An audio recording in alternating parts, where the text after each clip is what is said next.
sanadii ugu dambeeyay shirkadda Shaaba oo kaashanaysa hay'adaha samafalka ee caalamiga ee ay gacan saarka la leeyihiin ayaa dadaal weyn u galay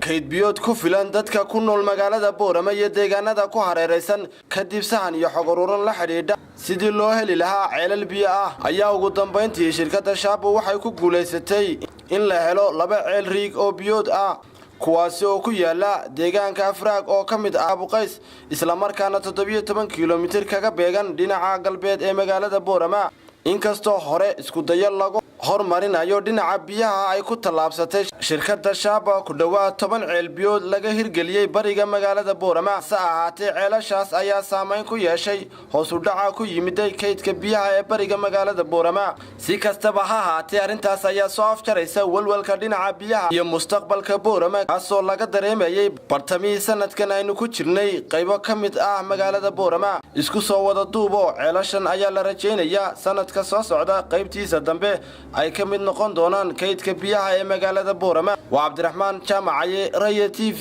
magaalada Boorama